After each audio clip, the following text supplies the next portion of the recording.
အသားမဲပြီးဝါတုတ်တို့ကိုမဲတုတ်လို့ခေါ်တာမျိုးလေဒါဆဲတာတစ်ခုပဲဆဲရေးခြင်းပဲဖြစ်တယ်နောက်တစ်ခုကဘာလို့ဆိုရင်ဖရုဒဝါစာဖရုဒဝါစာဆိုတာကျန်တဲ့စကားဆိုတာတစ်ဖက်သားမခံကျင်တဲ့စကားအဲ့တော့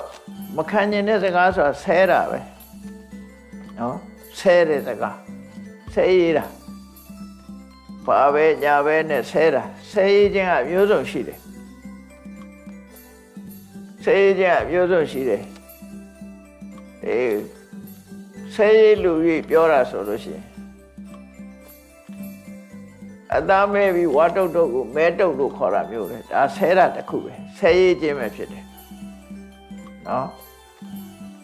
ဝါတုတ်လို့ပြောရင်လည်းဒါဆဲရတာလို့ဖြစ်တယ်အသားရောင်ကြည့်ပြီးတော့ပြောတာယောဂကြည့်ပြီးတော့ပြောတာပုံပန်းတရံကြည့်ပြီးတော့ပြောတာအဲ့ဒါတွေကဆဲရတဲ့စကားလို့ဒီလိုသတ်မှတ်တယ်အဲ့ဒါတွေဆဲခြင်းဆဲမျိုးဆိုတာအမျိုးစုံဆဲတယ်ယောဂနဲ့ဆဲတယ်ကိလေသာနဲ့ဆဲတယ်နာဘူးလို့ပြောရင်ဒါကိလေသာနဲ့ဆဲတယ်လို့ခေါ်တယ်အယူလို့ပြောရင်လည်းဒါဆဲတယ်လို့ခေါ်တယ်တစ်ဖက်သားမခံနိုင်အောင်လုပ်တဲ့ဟာတွေမှန်သမျှဖရုဒဝါစာလို့ခေါ်တယ်နော်ဖရုဒဝါစာလို့ခေါ်တယ်အဲ့ဒီဖရုဒဝါစာနဲ့ပတ်သက်ပြီးတော့လေကိုယ့်ကိုစဉ်းစားလိုက်ပါငါကသူများကိုဆဲရတိုင်းထွာပြောရင်သူများကကြိုက်မှာမဟုတ်ဘူးငါကိုလာပြီးဆဲရတွဲထိုင်ရင်လေငါမကြိုက်ဘူးသူလည်းမကြိုက်ဘူးငါလည်းမကြိုက်ဘူးသူမကြိုက်တဲ့အရာသည်ငါမကြိုက်တဲ့ငါမကြိုက်တဲ့အရာသည်သူမကြိုက်တဲ့အရာပဲဖြစ်တယ်အဲ့တော့သူမကြိုက်တဲ့အရာမျိုးငါဘာလို့သူများသွားလောက်အောင်မှာလဲ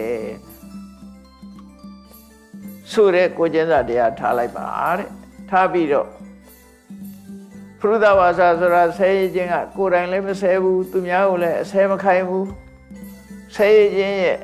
ချီးမွမ်းစကားကိုလည်းမပြောဘူးဆဲတာကောင်းတယ်လို့မပြောဘူးလို့ဆိုလို့ရှိရင်အချက်၃ချက်ကနေပြီးတော့သူကစင်ကြယ်တဲ့ပုဂ္ဂိုလ်ဖြစ်သွားတယ်